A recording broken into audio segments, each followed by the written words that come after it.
here's what it looks like in your brain, you all, as this is happening.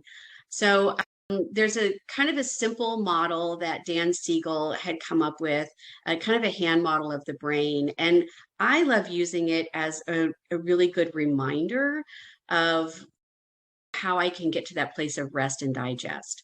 So I'm going to bring my right hand up. Hopefully you can kind of see it here with my background. It's a little bit fuzzy maybe.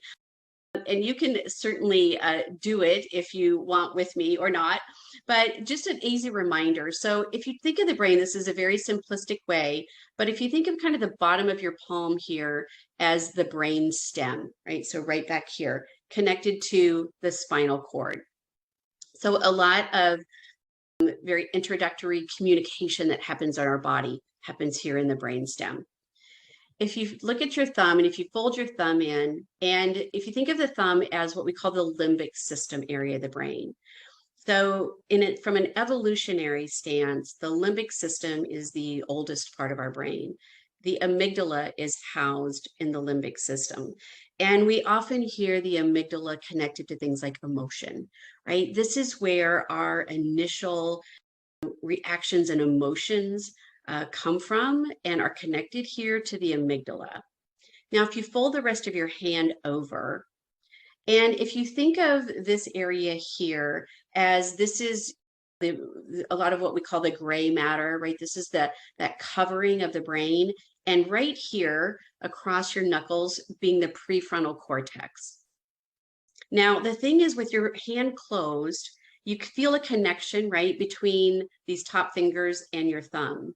And so there's a connection in your brain between the amygdala, the limbic system, and the prefrontal cortex. The prefrontal cortex is where executive functions happen. So this is where our processing happens. It's where planning happens. It's where we're able to make higher level executive kinds of decisions connected to our emotions. And so these two systems talk to each other in our brains. Now, one of the reasons why Dan Siegel also did this model is because it's an easy way to show what happens when we lose control of those, or what he calls flip our lid.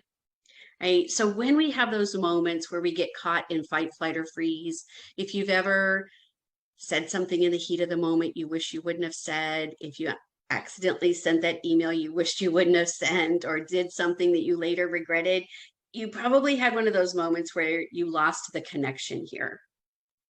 And a great way we can even share this with kids is by saying, just simply starting to pay attention to the breath and to make those connections. It can help bring the connections back so that the prefrontal cortex and the limbic system are connected again. So there's a lot that's happening in our body that's also connected to our mind and our brain when we are doing things like paying attention to the breath and when we are bringing mindfulness and mindful meditation into our world.